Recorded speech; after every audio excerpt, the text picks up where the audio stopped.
এই যেটুকু সময় বাকি রয়েছে এই সময়ের মধ্যে কোন কোন প্রশ্ন বা বইয়ের কোন কোন অংশে তোমরা আরও একবার চোখ বুলিয়ে নেবে সেটা জানাতেই আমাদের আজকের এই স্পেশাল ভিডিও।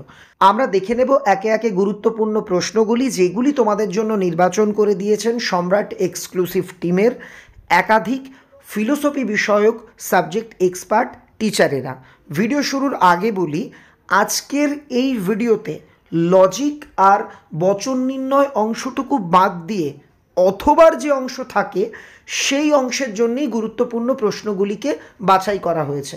প্রথম, 4 প্রকার নিরপেক্ষ বচনের কোন কোন পদ ব্যাপ্য এবং অব্যাপ্য উদাহরণ সহ আলোচনা করো।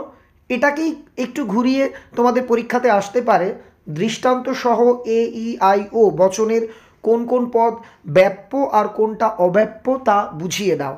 এটা তোমরা ভালো করে রিভিশন দেবে।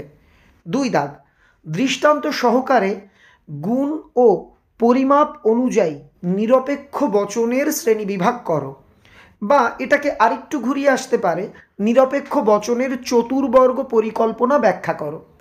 3 দাগ, উদাহরণ 3 আর 4 দুটো একসঙ্গে পরপর দেখো। উদাহরণ সহ বাক্য ও বচনের পার্থক্য করো। দৃষ্টান্ত বা উদাহরণ সহ মাধ্যম ও অমাধ্যম অনুমানের পার্থক্য লেখো। পরবর্তী প্রশ্নগুলি দেখানোর আগে বলি, এটা কোনো সাজেশন বা লাস্ট মিনিট সাজেশন নয়। তোমরা গোটা বছর বই পড়েছো, সাজেশন করে প্র্যাকটিস করেছো, জাস্ট পরীক্ষার আগের মুহূর্তে কোন কোন প্রশ্নে রিভিশন দেবে এটা তার একটা পরামর্শ।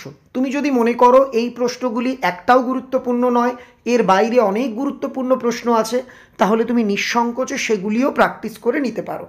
5 দাগ, দৃষ্টান্ত সহ বিবর্তনের অথবা আবর্তনের নিয়মগুলি ব্যাখ্যা করো। দুটোই পড়বে।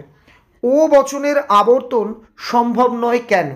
কোন ক্ষেত্রে এ বচনের সরল আবর্তন সম্ভব, আর কি কোন ক্ষেত্রে এ বচনের সরল আবর্তন সম্ভব। এবার চলে আসবো টিকাধর্মী প্রশ্ন। বেশ কয়েকটা টিকাধর্মী প্রশ্ন কিন্তু তোমাকে রেডি করতে হবে বা রিভিশন দিয়ে পরীক্ষা দিতে যেতে হবে।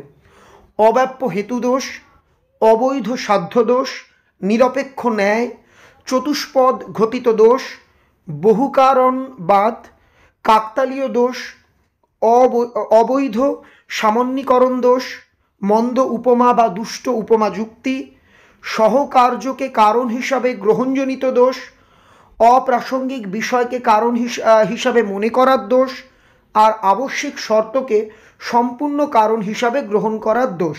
দেখো, আমি ফিলোসফির টিচার নই, তাই কোনো প্রশ্ন উচ্চারণ করার ক্ষেত্রে আমার ত্রুটি হয়ে থাকলে আমি ক্ষমাপ্রার্থী। তোমরা প্রশ্নটাকে স্ক্রিনশট করে নিয়ে নাও, আর কি এই টিকাগুলোকে একটু রাতে মিলিয়ে আর কি রিভিশন দিয়ে নিও। পরের প্রশ্ন এবং অন্তিম প্রশ্ন, মিলের অন্যয়ী পদ্ধতি বা সংযুক্ত পদ্ধতি বা ব্যতিরেকী পদ্ধতি টোটালটাই আর কি আলোচনা করো। কেমনভাবে আলোচনা করতে হবে প্রশ্নে কিন্তু উল্লেখ থাকবে, সংজ্ঞা, আকার, দৃষ্টান্ত, সুবিধা অসুবিধে সব কিছু দিয়ে এগুলো তোমরা প্র্যাকটিস করে নেবে। মোট এই কটা অংশ তোমাদের রিভিশন করতে হবে।